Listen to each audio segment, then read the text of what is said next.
Alady fa 7 aprily taona 2020. Ibanjinatsika mandrakariva ny loha hevitra iraisany fiangonan'i Jesoa Kristy eto Madagasikara fa vavolombelo ny fitsanganan'ny tompo amin'ny maty ny meno. Wampitomboina ho amintsika rehetra ny ry havako ny fahasoavana, ny fiadanana avy amin'ilay ankehitriny sy taloha ary ho avy. Avy amin'ny fanahy fito izay eo anoloan'ny seza fiandrianana. Avy amin'ny Jesoa Kristy ilay vavolombelona marina, lay matoa amin'ny maty, lehibe ny mpanjakany tany. Alady voalohany aorianan'ny Paska ity alady ity. Iombonantsika mpianakavin'ny finoana ambavaka na dia ao anatin'izao mbola fibohana any an-trano zao aza isika. Manasanao ary havako andeha hiaraka hanome voninahitra n'Andriamanitra isika mianakavy amin'ny alalan'ny famakiana ny salamo. Salamo fa 420 andininy voalohany ka hatramin'ny andininy fahavalo. Aorinan'izay dia anandratra ny feotsikisika amin'ny alalan'ny firana fanampiny larina fahafito ataotsika ireo andininy anankiroa ireo. Ary dia faranantsika amin'ny alalan'ny vavaka fiderana izany. Iray feo amin'ny mpanao salamo aritsika ho fisaoran'Andriamanitra noho ny fanafahany ny mpanompony tao anatin'izay mety holoza maro mitranga teo amin'ny fiainany. Ratsy Jehova ny mombantsika, eny aoka ataon'ny Israely hoe ratsy Jehova mombantsika, raha mitsangana hamelentsika ny olona, ny telona antsika velona izy. Raha nirehitra tamintsika ny fahatezerany, dia nandifotra antsika ny rano, ary nanafitra ny fanahintsika ny rika. Eny, nanafitra ny fanahintsika ny rano misafoaka. Isaorana ane Jehova, izay tsy nanolotra antsika ho rembiny nifiny. Ny fanahintsika dia efa afaka tamin'ny vorona, afaka tamin'ny fandriky ny piaza, tapaka ny fandrika afaka isika. Ny famonjenantsika dia amin'ny anaran'ilay Jehova, mpanao ny lanitra sy ny tany. Alleluia. Amen.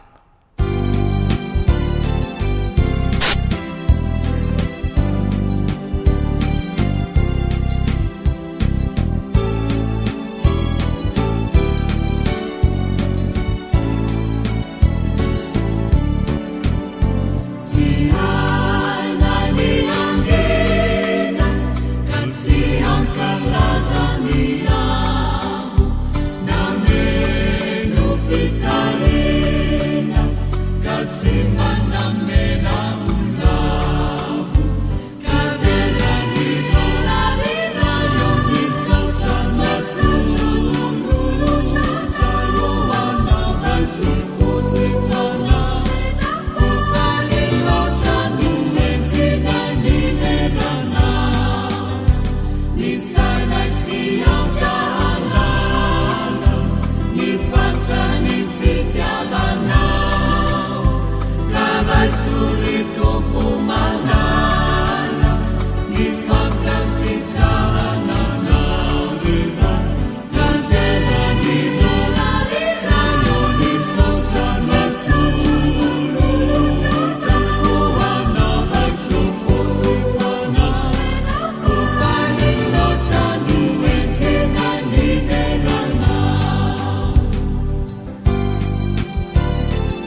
iombabavaka isika ry havako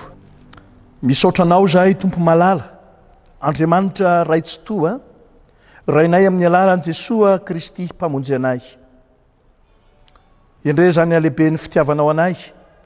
mbola nanomezanao anay tombonandro tombo-pahavelomana ary notafianao hery-tanjaka fahasalamana ary tombo-tsoa lehibe anay manokana dia nitao aminao ka afaka manantona anao amin'ny mpifaliana iaino sy handray ny teny fiainana atolotra ao anay mangataka ny asan'ny fanaonao masina amin'ny isam-batan'olona zahay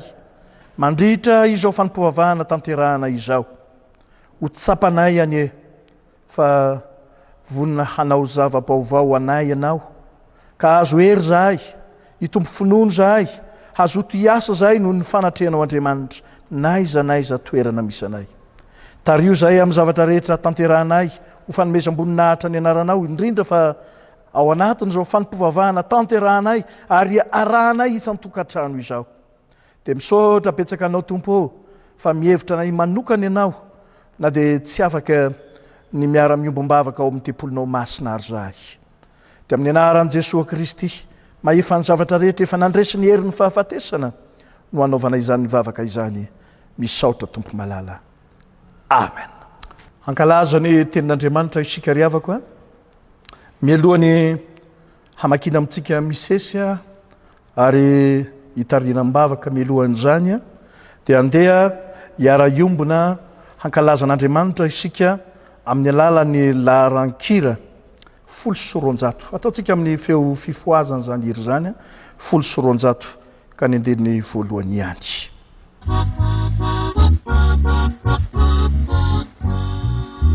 Sabato tokony fitsipika tompo Andriamanitra teny maso aina erito mahoany izay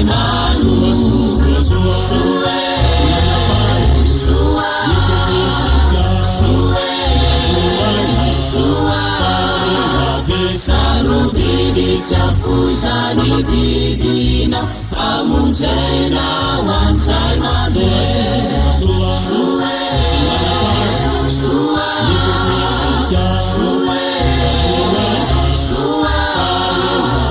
sarubiri safuzani didina famunjena wansai made. Vavaka isika ry havako tonga ny fotoana ankehitriny handrenesanay ny hafatra aho hafatra ilay efa nitsangana tamin'ny maty hafatra ilay efa velona mandraka izay ary mipetraka eo kavanan'Andriamanitra ray hafatra mamsira fiainana ho an'izay rehetra mahazo azy fahasalamana ho an'ny nofony rehetra ndreto zahay mpanomponao tompo naiza toerana misy anay na eny am-pandehanana na ao atokantrano naiza ka maheno zao hafatra masina avy aminao zao dia noho naisy antenainay fa nibitsiky ny fananao ny asa mahery ao anatin'ny tsiraray avy amin'ny anaran'i Jesosy nangatanay izany amen. Ireto indray ry havana ny tenin'Andriamanitra perikopa voalahatra ho antsika amin'ny alalana amin'izao alahady 7 amin'ny volana aprily izao Daniel 12 andininy voalohany ka hatramin'ny 7 bokony Daniel 12 andininy voalohany ka hatramin'ny 7 filazantsarany Luka 4 andininy 7 ka hatramin'ny 7 ary faranana ao amin'ny boky ny asan'ny apôstôly 2 andininy 7 ka hatramin'ny 9 andeha ho andalantsika ny famakinana zany tenin'Andriamanitra zany amin'ny tompo ny teny ary dia angatantsika aminy ahafahantsika mamaky tsara ny tenin'ny soratra masina amin'ny anaran'i Jesosy ary amin'izany andro zany dia hitsangana Mikaela andry an-dehibe izay mitsangana hiaro ny zanaky ny firenenao ary isy andro fahoriana izay tsy misy tahaka azy hatra zay nisiny ny firenena ka hatramin'izany andro izany ary amin'izany dia ho afaka ny firenenao dia izay rehetra hita voasoratra ao amin'ny boky ary maro amin'ny matory amin'ny vovoky ny tany no ifo. Ny sasany ho amin'ny fiainana mandrakizay, ary ny sasany ho amin'ny enatra sy ny latsa mandrakizay. Ary zay endry dia mirapiratra toy ny famirapiratry ny lanitra. Ary zay mamerina ny maro ho amin'ny fahamarinana dia ho tahaka ny kintana mandrakizay doria. Dia hoy izy taminy, izao ny teniko izay nolazaiko taminareo, fony mbola tao aminareo aho, fa tsy maintsy ho tanteraka izay rehetra nanoratana teo amin'ny lalàn'i Mosesy sy ny mpaminany ary ny salamo. Dia nanokatra ny sainareo izy hahalala ny soratra masina. Ary hoy izy taminy, izany ny voasoratra, fa Kristy hiaritra ka hitsangana amin'ny maty amin'ny andro fahatelo, ary mba hotoriana amin'ny anarany ny fibebahana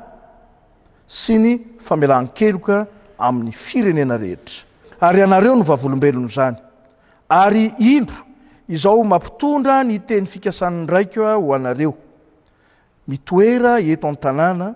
mandra-panafiana anareo amin'ny hery avy amin'ny afo. Ry rahalahy, aoka aho mba ilaza aminareo marimarina ny amin'ny Davida patriarka, fa efa maty izy ka nalevina koa, ary ny fasany eto amintsika mandrakandroany. Ary satria mpaminany izy ka malala fa Andriamanitra efa nanao fianianana taminy, fa izay nateraky ny kibony no hipetraka eo ambony seza fiandrianana. Koa raha mahita raha teo izy dia ilaza ny fitsanganan'i Kristy, fa tsy nafoy ho any amin'ny fiainany tsy hita izy, ary ny nofony tsy tratry ny loha. Izany Jesoa izany dia efa natsangan'Andriamanitra ary vavolombelona zany izahay rehetra. Ary rehefa nasandratry ny tananakavanan'Andriamanitra izy,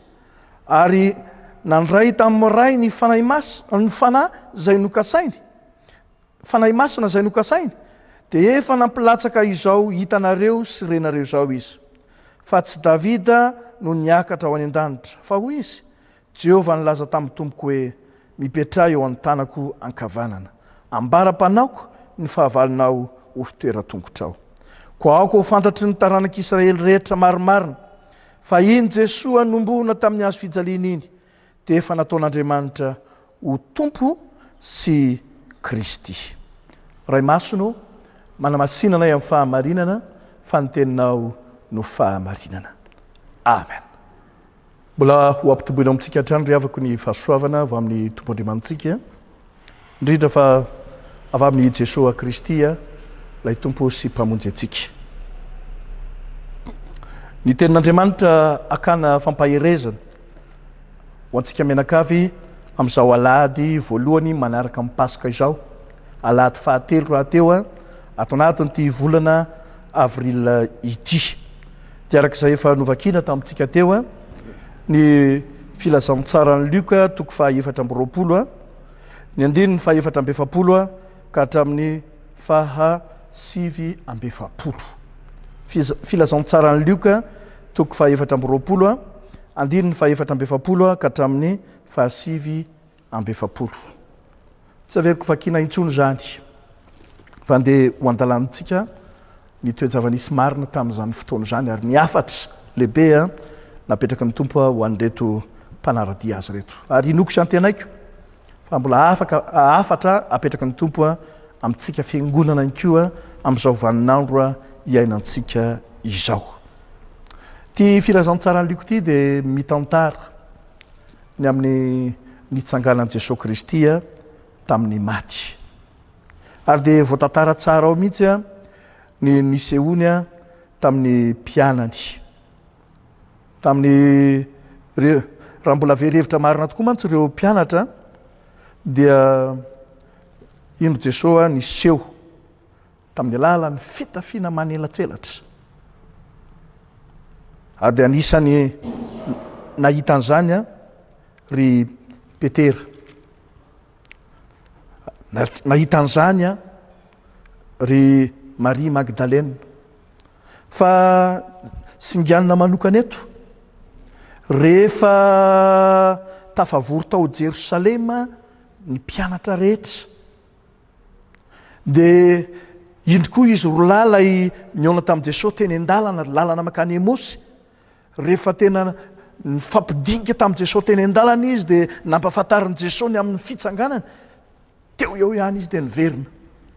nakany Jerosalema dia izy niona tao amin'ny efitrano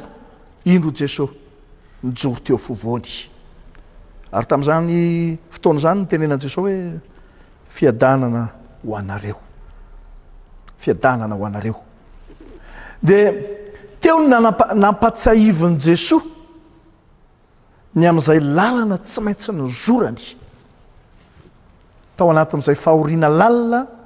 ny ainany ka ny aretany hatramin'ny fahafatesany ny dirany hatrany anatin'ny fasana ary nitsanganany tamin'ny andro fahatelo dia jereo tsara manomboka amin'ny andinin'ny fahaefatra amby efapolo ny zavatra voalaza eo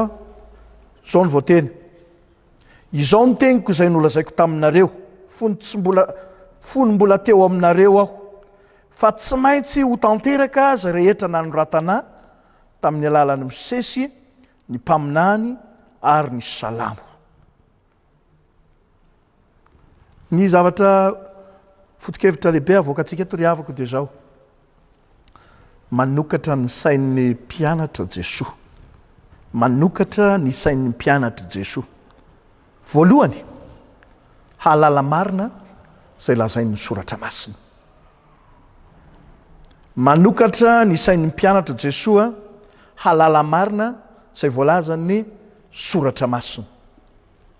sanatria zany ny toe-javatra nitranga tamin'i Jesosy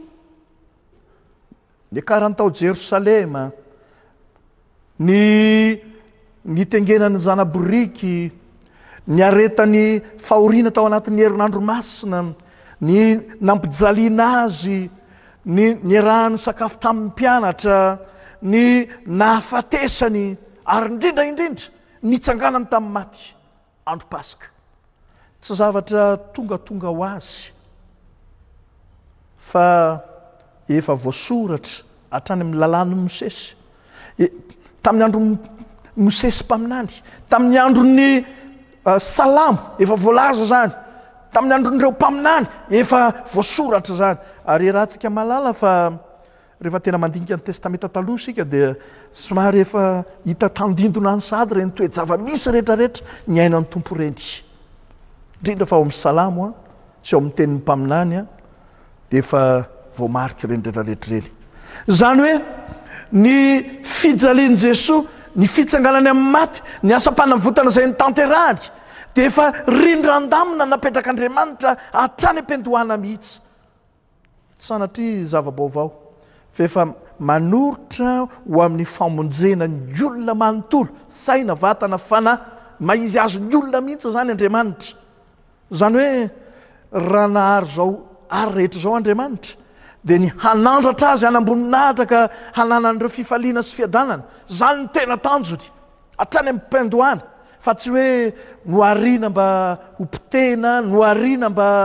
tena hoe iainao anatin'izay mety fahalavona tanteraka ka ho very tsy zany akory narian'Andriamanitra izao tontolo zao fa tena ariarin'Andriamanitra hatrany am-piandohana mihitsy ny hananany reto zavatra noariany reto fiainana miaraka amin'Andriamanitra ka tsy gaga ianao eto milaza mihitsy ny tompo hoe tena hampatsiahanareo ary anisany nilazany amin'izay dia hoe sokafako ny sainareo alala ny soratra masina sokafako ny sainareo alala ny soratra masina zany ry havako dia manentana antsika mianakavy amin'izao alahady zao mba tena hanao zava-dehibe ny amakitsika ny soratra masina mandrakariva ao no hanovozantsika ahalalantsika ny marina ny amin'izay hitondran'Andriamanitra ny fiainantsika be dia be ny olona mety milaza hoe zao ny hoavintsika zao ny fiainantsika rapitso zao ny ohatran'izao fa efa voasorotr'Andriamanitra io efa voapetrapetraka Andriamanitra tsara io efa voalamin'Andriamanitra hatrany am-piandohana io ary marina mihitsy le tenin'ny mpaminany fa ny hevitra heveran'andriamanitra atsika hitondra fiadanana fa tsy losa lalana hitondran'andriamanitra itsika de tena hitondra atsika ao amin'ny lalan'ny fahasambarana fa tsy hamono atsika sanatria zany ary zany indrindra ny nanomezany an Jesosy Kristy marina fa mety ho fahadalana eo anatrehan'andriamanitra hijereny zao tontolo azy hijereny zao tontolo zao azy mety tena hoe tsy fahombiazan'andriamanitra na fahalemen'andriamanitra hitarafany olona azy tsia herin'andriamanitra mijena asy ianao zany ary de hitarian'andriamanitra atsika ho amin'ny fiainana mandrakizay irahantsika malala fa reto mpianatra reto rehefa niarany fampahoriany Jesosy de tao anatiny zay mety ho endriky ny fahakiviana tao anatiny zay mety ho endriky ny famoizam-po fahaverezana zay fanantenana lalipaka tao anatiny tao de zany mahatonga azy somary miboka tena hoe midy an-trano tsy mivoaka matsiaro tena hoe ny tahotra sy ny aiano mameno tena mameno ny fiainany manontolo fa eto dia ampatsahivony Jesosy mihitsy fa reny lalatsarotra tsy maintsy ny zorana rehetrarehetra reny de fitahina ho antsika avy amin'Andriamanitra reny tena fitahina ho antsika avy amin'Andriamanitra reny de eto ry havako amelombelomana ny fiainam-panahintsika indray ary indrindra hitariana atsika amin'izay sitrapon'Andriamanitra marina de ny hoe ny soratra masina irery ihany no tondrozotra ahafantaratsika ny amin'izay fikasan'Andriamanitra amin'ny fiainantsika ny soratra masina irery ihany ary eo anatrehan'izay famakitsika ny soratra masina zay miasa ao anatin'izay ny fanahy masina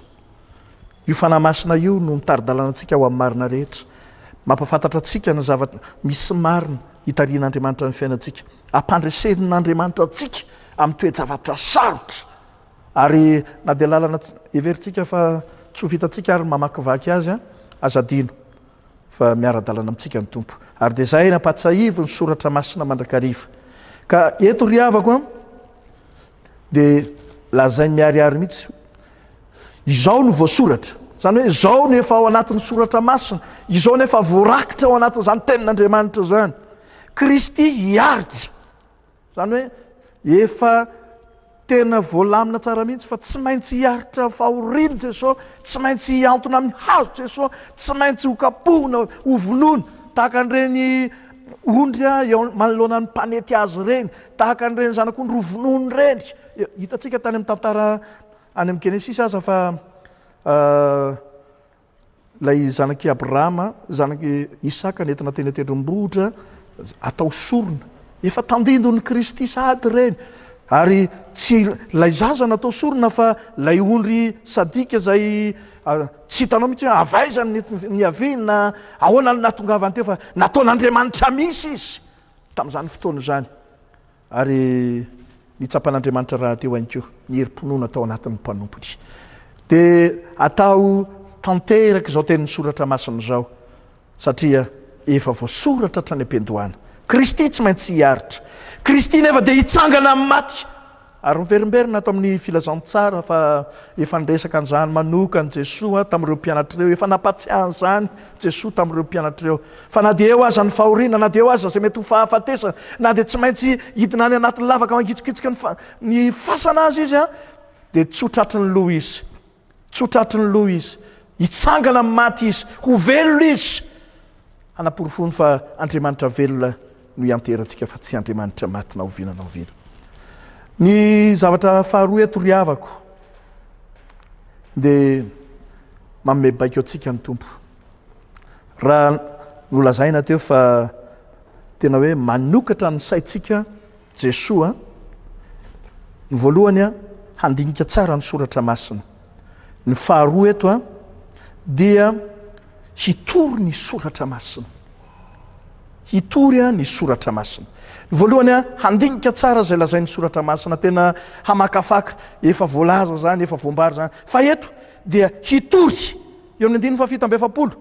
hotoriana any amin'ny hotoriana amin'ny anarany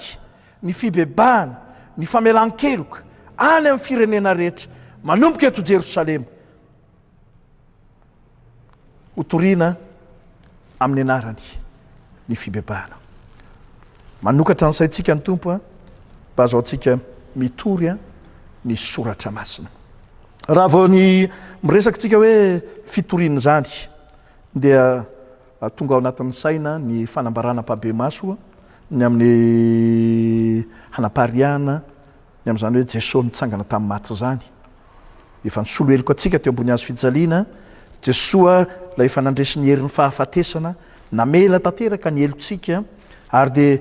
raha tsika ny tokony ho faty, raha tsika ny tokony hiaran'izay mety ho fahatezeran'Andriamanitra de efa niatra tamin'ny zanany zany ary efa vita ny famonjena, efa vita ny fanavotana antsika. Ary zay ny tenin'i Jesosy, ny filazantsara de samy manambaran'izany avokoa. Tena hoe vita. Jesosy teo ambony hazo fijaliana nanambaran'izany vita.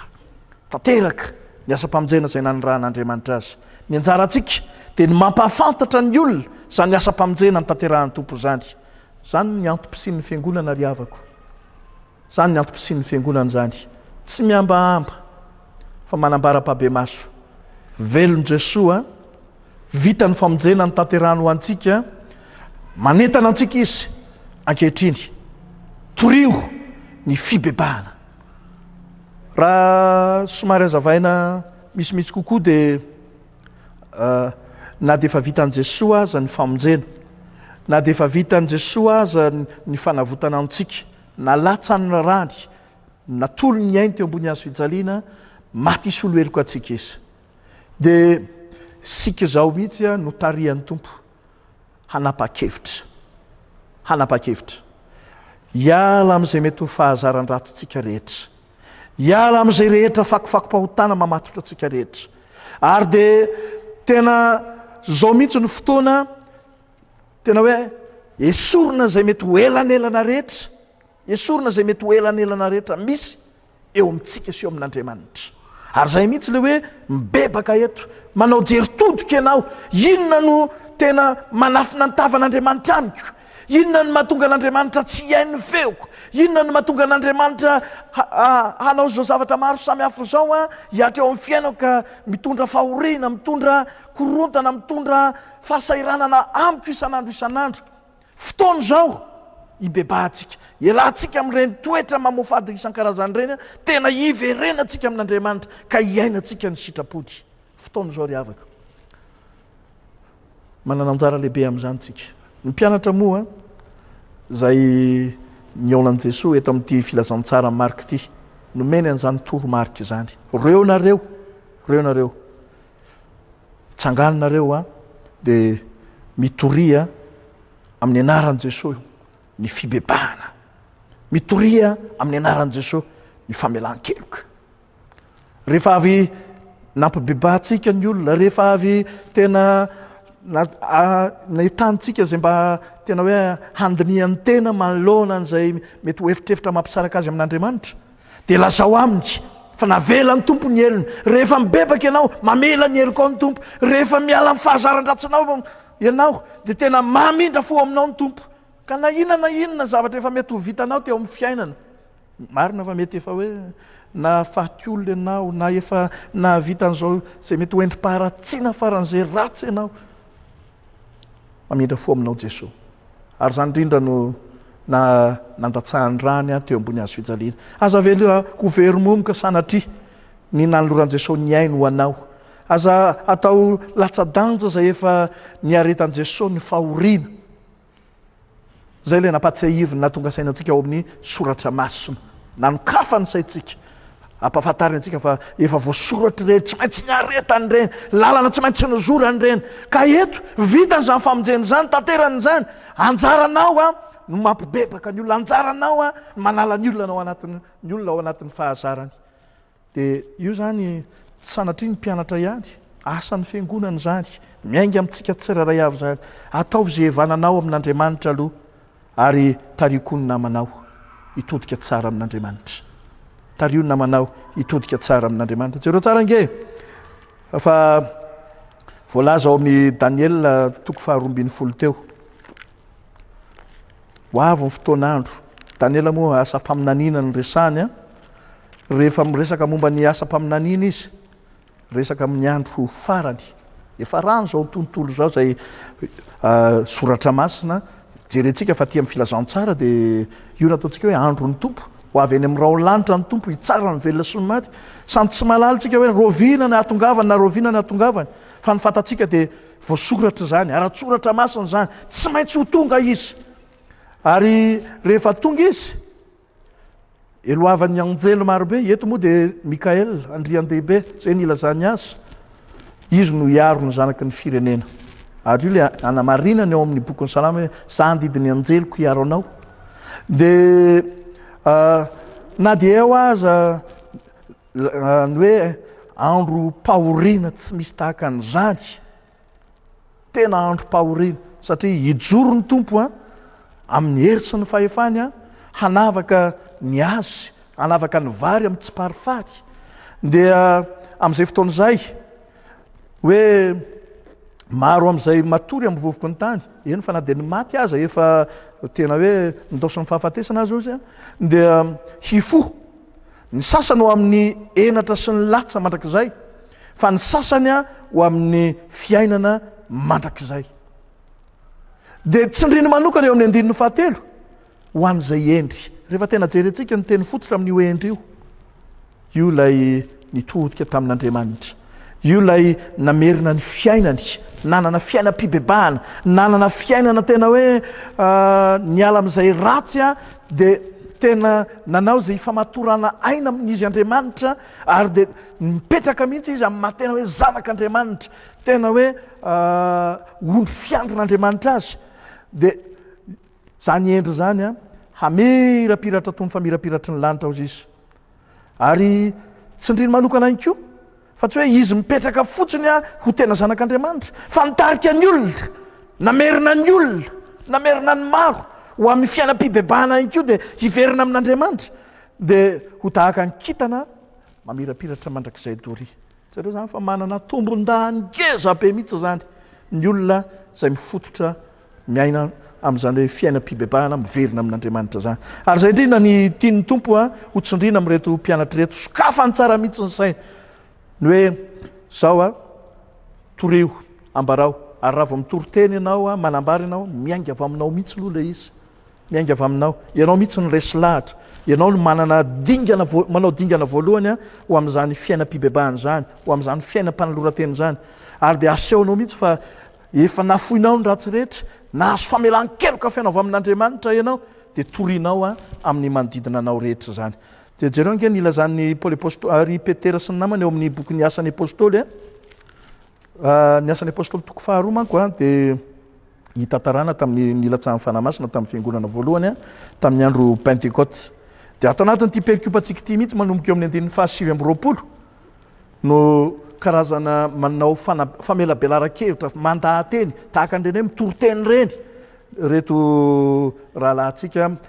ry Petera sy ny namany tamin'izany fotoana zany dia zao ny teny hoe rahalahy jereo tsara ozy izy ny momba ny Davida ilaza maromarany amin'ny Davida patriarika fa efa maty izy efa nalevina izy ny fasany dia eto amintsika mandrak'androany mpaminany izy malala an'Andriamanitra efa nanao fianianana taminy fa izay ateraky ny kibony no hipetraka eo ambony seza fiandrianana ny tantarany amin'i Jesosy zay avy amin'ny taranaky Davida izy ary raha ahita raha teo izy dia hilazany amin'ny fitsanganan'ny Kristy efa voamarika tsara zany hatrany amin'ny testamenta taloha zany hoe hiaritra fahoriana ny tompo ny Mesia dia ho faty ary na dia hoe atao any amin'ny fasan'ny olomeloko azy ny fasany tsy hany ny fandaharan'Andriamanitra fandaminan'Andriamanitra fa natao tamin'ny fasany mpanankarena zay mbola tsy nandevenan'olona akory ary izy dia hitantsika fa eo amin'ny 1:4 Davida mihitsy no tsy Davida mihitsy no niakatra any an-danitra ozy izy fa izy mihitsy ny teny hoe Jehovah nilaza tamin'ny tompoko hoe mipetraha eto an-tanànankavanana zany hoe voamarina hatrany amin'ny bokin'ny Salamo 100 hitantsika andininy voalohany fa lay tompony Davida tsy izy io fa Jesosy Kristy no niakatra any an-danitra ary mipetraka eo ankavanan'Andriamanitra ambara-panao ny fahavalony ho fitoeran-tongony dia eo izy no manentana amin'izay manentana izy mba ho fantatra ny taranaka rehetra maromaro fa iny Jesosy nombona tamin'ny azo fijaliana iny inona efa nataon'andriamanitra ho kristia sy tompo ary zay teny zay mampibebaka ny olona ary raha toizana mivaky teny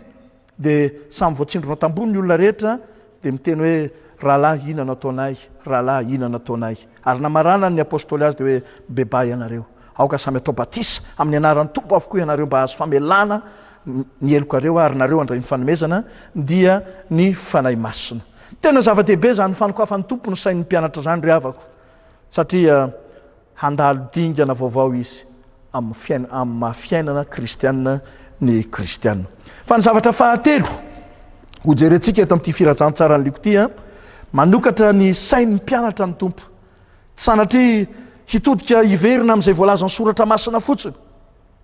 na manokatra ny sain'ny mpianatra ny tompo mba hahafahany mitoro ny filazantsara fa manokatra ny sain'ny mpianatra ny tompo mba hijoro vavolombelona eo ny andininy fa 7 sy ny fa 7 ao anatin'ity perikupantsika ity hoy voalaza ao ianareo no vavolombelona ary indro izao mampitondra ny teny fikasan'ny raiky ho anareo fa mitoery eto an-tanàna mandra-panafinanareo amin'ny hery avy amin'ny afo tena zava-dehibe ty ry havako ary zany indrindra ny fitohizan'ny fitoriana ny filazantsara zany fijoroana vavolombelona ny filazantsara ny lika tsy dia tahaka ny filazantsara anaky roa Marka sy Matio zay anisany manindraindra ny amin'ny fiakaran'i Jesosy tany an-danitra fa ny filazantsara ny lioka satria izy raha teo koa nanoratra ny boky ny asan'ny apôstôly dia tena ny fitoriana ny filazantsara ary jereo fa io fijoroana vavolombelona io dia anisany voalaza ao amin'ny boky ny asan'ny apôstôly toko voalohany ho vavolombeloko ianareo manomboka ao Jerosalema, Jodea, Samaria ary hatramin'ny farantany eto amin'ity lioka toko 4:20 ity dia zany mihitsy no mbola ambarany eto ianareo no vavolombelona zany ary izao mampitondra teny fikasan'ny raiky tena hoe mampitondra ny teny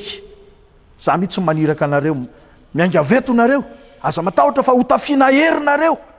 ary nareo ahazo hery io dia tsy hitsahatra mihitsy fa hitety vohitra hitety tanàna ary dia hambampifon'olona maro hilaza ny atsaran'izay efa ny fidianan'ny tompo anareo ary indrindraindrindra amin'izay efa hitany masonareo ny amin'ny fitiavan'Andriamanitra ka nanehoany zany faratampony nanoloran'ny fiainany zanany hanavotana izao tontolo zao ny vavolombelona eto ry havako dia azo lazaina mihitsy toy ny martyra zany hoe sahatra amin'ny farafofinainy tsy matahotra tsy manana ia ary dia manana fahasahiana hatrany hanambara mpabe maso zay efa hitany masony reny sofony ary eto aza dia miampy mihitsy omena mihitsy fahefana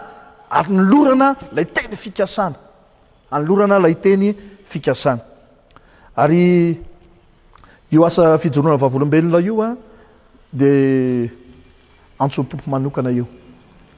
raha tsika malalany amin'ny filazantsara nyjana dia manambara mihitsy fa ny mpianatra nomen'ny tompo hery no fidiny manokana ny lazany mihitsy hoe tsy anareo ny fidy hafa zany ny fidy anareo nanendranareo mba handeha ary zay indrindry ty andininy fa 7 sy fa 7 ty tsanganinareo mandehaninareo amin'ny toerana rehetra naiza manomboka eto Jerosalema dia torio zay hita amin'ny masonareo reny sofinareo ary ny fahefananomenanareo mampelantananareo tsika fiangonana koa ry havako dia manana didy ngezabe amin'izany fijoroana vavolombelona zany ary zany ny antom-pisinina tsika hoe tafika masina tsy menatra ny joro vavolombelona tompontsika dia manorona fiangonana vaovao ho an'i Jesosy ao ampon'ny olona tsiraray avy ary tena mandresy lahatra ny olona mba atonga azy ireny ho mpanompon'Andriamanitra satria tsy ho tonga mihitsy ny farany raha tsy efa voatory amin'izao tontolo zao ny filazantsara an'i Jesosy Kristy ilay efa nandresy ny herin'ny fahafatesana efa voapita any ampon'ny olona tsiraray avy Jesosy nandresy ny herin'ny fahafatesana lay nitsangana marina tokoa ary tsy ho tanteraka zany raha tsy eotsika mandray anjara mavitika ho amin'izany fitoriana ny filazantsara zany manokatra ny saintsika fiangonana ny ko ny tompo ankehitriny ary dia manome baika atsika fa volombeliko ianareo dia zany ry havana ho any tanana antsika naizanaiza toerana misy atsika naizanaiza sehitra iasantsika inona ndraikitra tanantsika dia aza menatra no vavolombelon'ny tompontsika na oviana na dia amin'izay mety ho fiaraha-miaina eny anivo ny fiaraha-monina amin'izao toe-javatra sarotra iainantsika izao aza dia mijoro mandrakariva ho vavolombelon'ny tompontsika. Zavatra telo zany no nampafantarina antsika mpianakavin'ny finoana tamin'izao alahady fahatelo amin'ny volana aprily zao alahady voalohany manaraka ny paska nitsangalan'i Jesosy tamin'ny maty zao. Ny voalohany dia ny hoe manokatra ny saintsika fiangonana ny tompo tahaka nanokafa ny sainy reto mpianatra reto mba hamantatra marina zay lazainy teny soratra masina. Mandrisika atsika izy vakio zay ambaran'ny teny soratra masina fa efa voarakitra ao ny rindran-damina rehetra hitondran'ny tompo ny fiainantsika manontolo. Faharoa, manokatra ny sainy reto mpianatra reto ny tompo ary manokatra ny saintsika ihany koa izy mba zahoantsika mitory ny filazantsara ny fibebahana, filazantsara ny famelan-keloka ao amin'i Jesosy Kristy. Mamerina ny maro ho ao amin'ny tompo ary dia tena mamaza mety ho fatorana angejany mpanompon'Andriamanitra reny mba hananany fifaliana sy fiadanam-po. Ary ny fahatelo ry havako manokatra ny sain'ny fiangonana tahaka nanokafa ny sainy reto mpianatra reto ny tompo mba azahoan'izy ireo mijoro vavolombelona na miteny na miasa mba ho mpanompon'Andriamanitra mahatoky.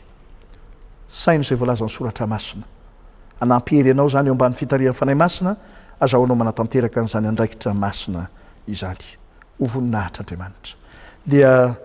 ho amintsika mandrakarivana izany tenin'Andriamanitra izany ary hitoetra betsaka ao am-pontsika tsirairay avy. Ho an'Andriamanitra ny voninahitra. Amen.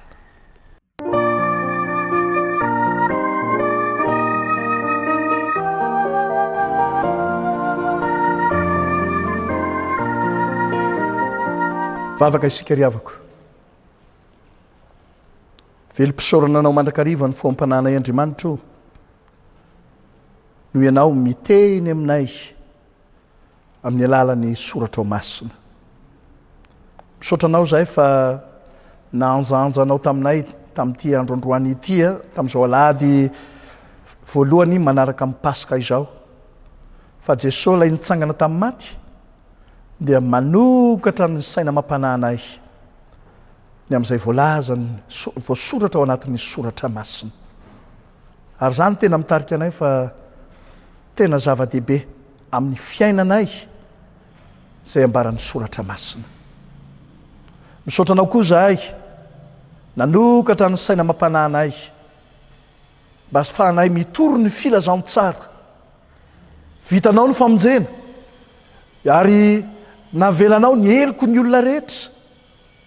nambaranao mpabe maso zany ary aniranao ny mpianatra hitory hampafantatra ny atsaran'izay efa nataonao taminy. Sokafanao koa ny masom-pananay ahitanay ny amin'izay ahafahanay manatanteraka ny asanao anarahanao anay tsirairay avy mba hijoro vavolombelonao na miteny na amin'ny asa mba ho mpanompon'Andriamanitra mahatoko zahay amin'ny toerana rehetra zay misy anay. Misaotra tompo ary dia faniriana feno anay fiangonana mba hitarianao mandrakariva amin'ny alalan'ny fanahy masina mba atsapanay hoe tena nosokafan'Andriamanitra tokoa no saina mampananay ahafantaranay ny marina zay tena sitrapony tokoa. Ankehitriny dia mivavaka manokana izay ho amin'izao fiangonana izao mbola any amin'ny isa tokantrano zay ankehitriny miara-mivavaka. Fantatray fa mitoerana rehetra ianao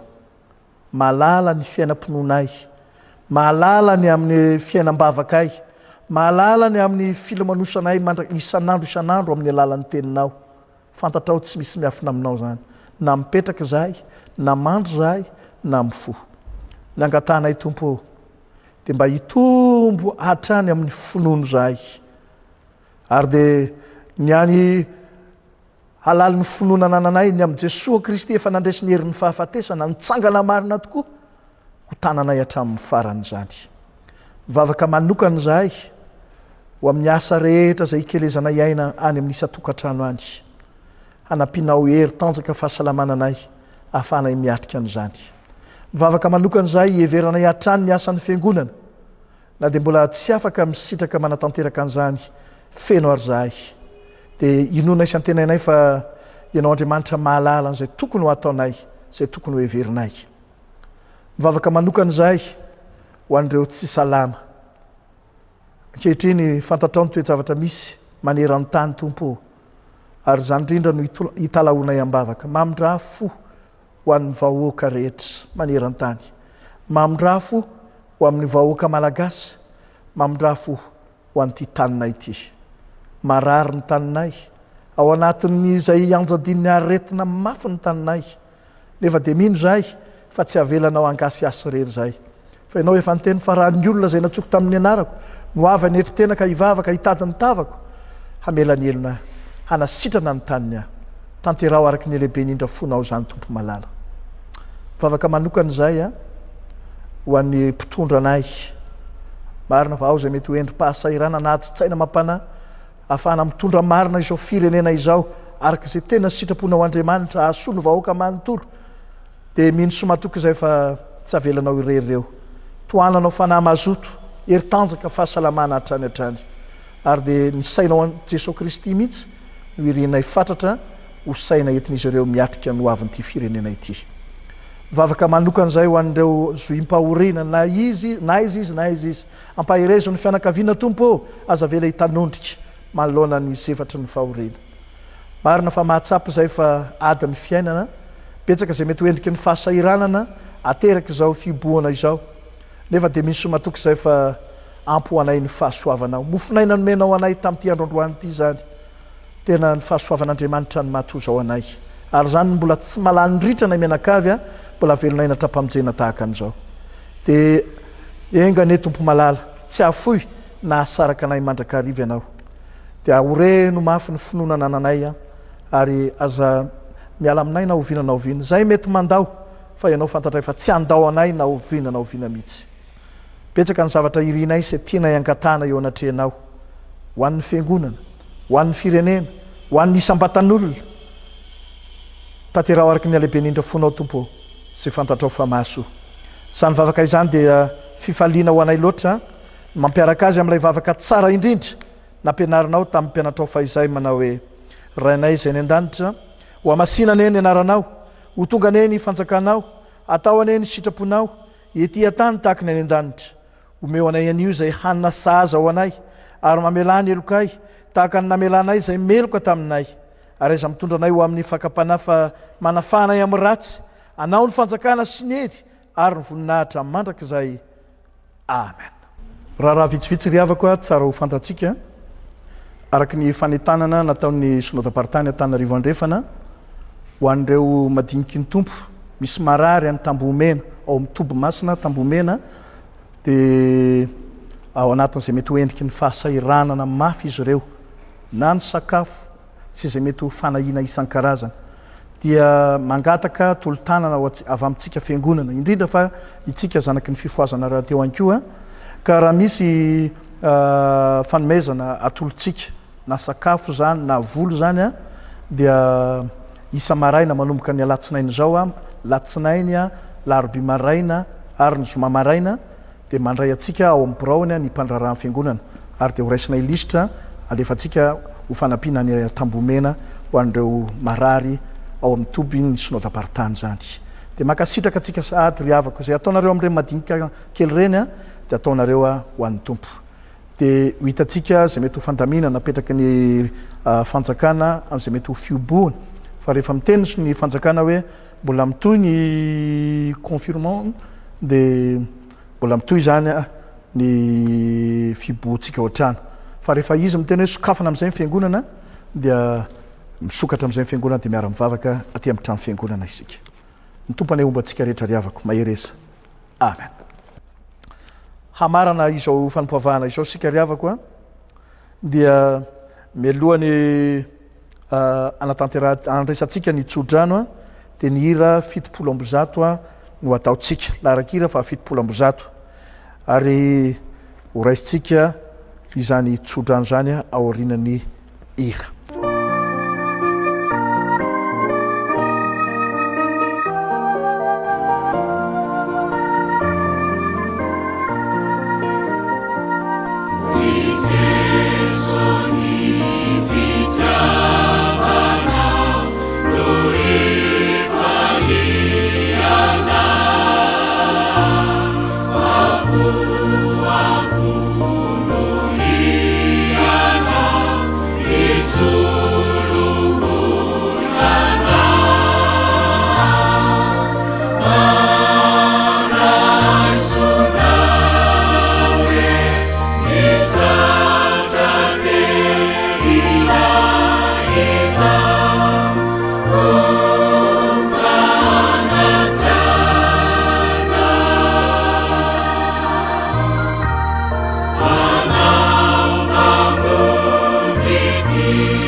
Tanteraka amintsika mianakavy ane ny tsodrano